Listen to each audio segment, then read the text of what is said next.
Hello. Um, I want to talk about some of my thoughts and opinions and lessons about being an artist on social media, just because I've re-entered social media because I've decided that I wanted to be more serious with my art, and I feel like to get to where I want to be as an artist, getting there through social media will help me the most. But it is a learning curve because I've had a very rocky relationship with social media in the past.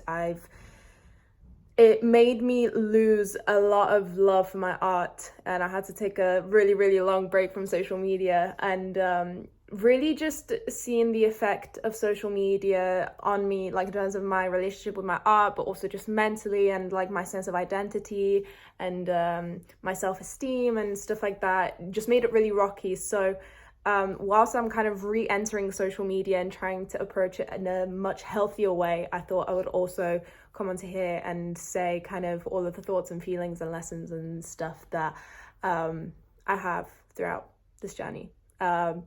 So yeah, I had a very social media heavy morning, so now I'm kind of in the state to want to talk about it.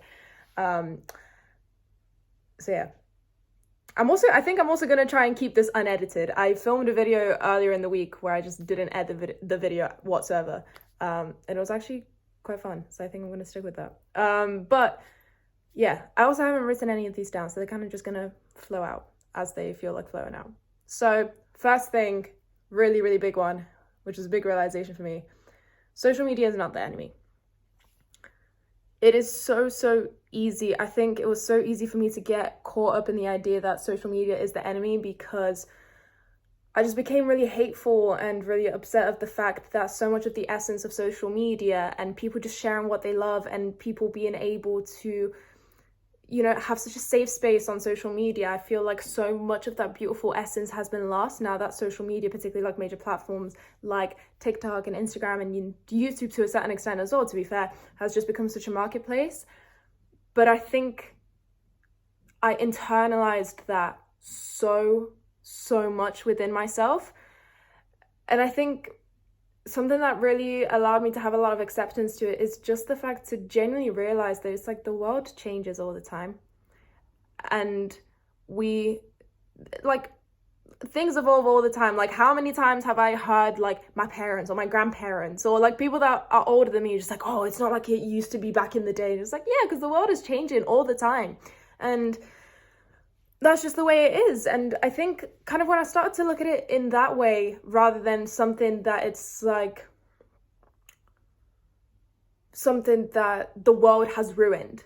And it's just like, it hasn't ruined it, it has evolved. It's actually gotten to a place, it's like, because of the fact that social media is such a marketplace, it actually gets to the fact that people can actually profit off of what they love to do without having it be like a certain structured or like heavily structured way, and like having like an actual proper corporate job or something like that. Like, they can actually make money off of the things that they love. It's actually a really wonderful thing that social media has grown into the thing that it is, because it makes it so much more accessible.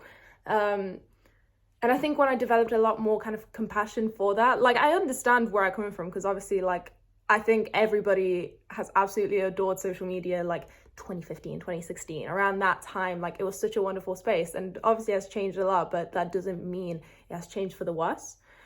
Another thing is, your social media feed is a reflection of you. You curate your feed.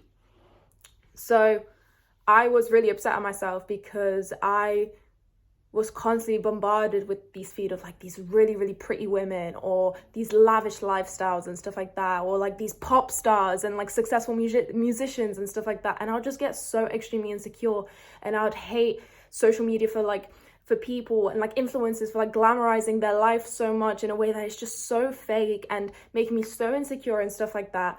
But then I was also just like, but this is the feed you watch the most. You sit down and watch every single one of them. And it's a vicious cycle, because obviously it's kind of like we're attracted to the things that we want, but we secretly know we can't have, or like the things we want but we don't have, and stuff like that. And yeah, I was just like really conscious about the fact that it's like, I'm literally actively watching these. What am I complaining about? But at the same time, it's just like, is the problem really the people that are making these videos and posting them, or is the problem me? Because one, I'm consuming that content, but two, it's my own insecurities that I'm putting in the hands of someone else, you know? I think sitting with that also kind of made it, created a better relationship with social media. And now I actually very actively am curating my feed to be only content that makes me feel really inspired. And if it's like certain sounds, certain trends, TikTok has a really, really beautiful feature now where you say where you're not interested, it will actually say what you're not interested in particular, whether it's the hashtag, the creator itself, or is it the sound, and like for what reason, and stuff like that. So it makes curating your feed so much easier. Another thing which made, particularly in general, but particularly as an artist going on social media, working on this in particular has really helped, because particularly we're kind of like seeing social media as like this hateful, unsafe, awful place now. It's like the way that you see things is how you will see yourself. And it was really tough for me to create content online because I perpetuated this view onto myself of like, I don't want to become the thing that I hate. AKA, I don't want to become that influencer that curates her videos in such an aesthetic pleasing way that is just so false, which is the way that I see all of these creators. I like every single time I see a really nice video and a really aesthetic video, I'm just like, oh, this is so fake. Like, you know, they're just trying to get views, they're trying to get money, and, you know, greed and all that stuff. And it's just like, it was really hard for me to actually make videos that I knew would help me. I still enjoyed making them, but it was a bit strange, obviously, because of that like perception. But to make videos that I know would help me grow an audience and bring in like my target audience and stuff like that and get some traffic in, it was so hard for me to create videos like that because I just couldn't stop seeing myself as this awful person, and like becoming the type of person on social media that I hate. This personally has had the biggest impact, but I think there's also a level, I mean, because I think it can easily be the sort of thing that is just like, oh, you're just trying to convince yourself to not feel bad about something that just truly isn't you, or is it just the fact that like you're internalizing your own bad perceptions of other people? It was the latter for me, but I know for some people it's just like, well, I don't want to do that because that's just not me. And that's also a really important thing to regularly, to be fair, throughout the whole artistic journey, just in life, honestly, just in life, regular check-ins. You need to regularly check in with yourself to be like, is this actually stuff that I want to do? Is this how I want to create my content? Is this genuinely how I authentically want to present myself? Or do I feel a sense of pressure because that's what's being popular right now? And doing that sort of check-ins, one, brings, I feel, a sense of control back, because I think we're all just so used to doing things that we have just been so surrounded by that we're okay with, but isn't inherently ours. It isn't inherently, you know, what we actually want to do or something that we're actually passionate about. Like I find myself like making some videos on my TikTok and realizing that it's just like, whilst I was initially thought I was gonna, like, it's something like a video that I wanted to make, I look back on it and it's like, I actually don't want to make this video. I actually don't care about this. I feel like I should, because that's what I see, but it's not actually something that I want to do. Or like certain types of videos, or I think I had a phase where I didn't want to do voiceovers because it's like, that's just not the way that I want to express myself. And that's perfectly fine. It's a long process and it's really tedious, particularly when that's what I'm struggling with the most right now, because I think as an artist, it's a really hard stage of trying to find your voice and trying to find your authenticity. Like, it's just like, what type of content actually authentically expresses me? And that's what I'm really struggling with right now. So honestly, right now, just experiment.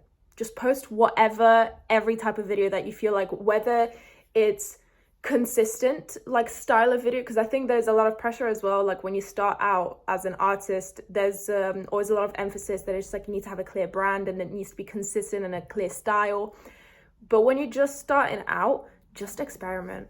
Honestly, that's what I'm forcing myself to do right now. It's like just experiment with every type of video that you feel like doing, the ones that take a lot of effort and ones that take absolutely no effort whatsoever, and just see what feels good to you and see how they perform as well. Just observe, really have this like the start and stage, like the first few months, to just experiment, just see how you feel and figure out your footing.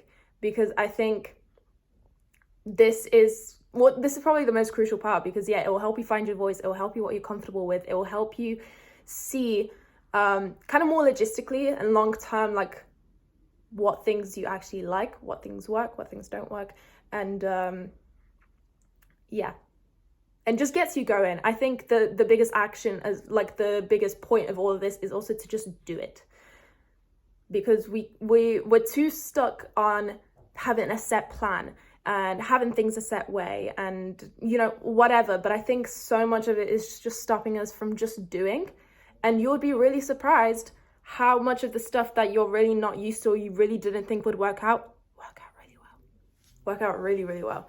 So just play. Honestly, just play. But also, personally for me, I found spending more time working on your art and like your art business physically, and in terms of art business, like talking to your local art galleries and like locally, like focusing on the art stuff that you physically can do and keep it a good distance from social media. I probably focus maybe like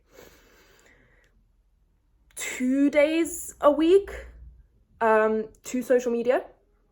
And I do nothing more, because then I get too indulged in kind of, because your social media and the art you create and the videos that you create is kind of like an extension of your identity. And when I spend too much time in that like false curated, well, not false, but as in like, well, that public identity in that sense, whilst you're still trying to find your voice and stuff like that, it can get really, really easily overwhelming. And also just scrolling on social media just doesn't help. So try and keep a good distance. Best thing when you're posting something, post and ghost. Post a ghost, post it, leave it, and then get on with your life. It's super, super important to really stay in touch with yourself and focus on the things that you enjoy outside of you being productive and outside of this art business thing, but also just to focus on the stuff that you can physically do. Yeah, I think it creates a better sense of like a peace of mind. But again, it's all a journey. It is all a journey. So with all the advice that I've given, I think I've given all the advice that I wanted to. There might have been one more. Yeah. But I think if you're going to take away anything, just do whatever the hell you feel like doing and learn your own lessons as you go along with it. Because I think that's also another lesson that I learned just in general. Like, it's just like you learn the lessons that are the most valuable to you when you just learn them yourself and you experience them. You can have all the people in your life tell you the same advice over and over again, or like, you know, all sorts of advices that are like the most valuable pieces of advice. But unless you have the experience to gain that perspective and go through that emotional experience to actually see the value of that advice, it's not going to really mean that much to you. So just experience life. Just experience life. Live it. Do it. Have your life driven by your curiosity. Whatever makes you curious, whatever makes you interested, run with it. Just seek after that, like whatever you do, because that's the whole point of it, you know? At least I think, anyway. Yeah. I think those are definitely the key ones. Those are the lessons that I kind of got reminded of today and been really feeling this week. So those are the sort of things that I'm focusing on. And yeah, really just experimenting with the types of videos that I make, and not really limiting myself. yeah, felt good. So yeah, I hope this advice was helpful to someone out there, and let me know any advice and lessons that you guys have learned, because I'm always very, very curious.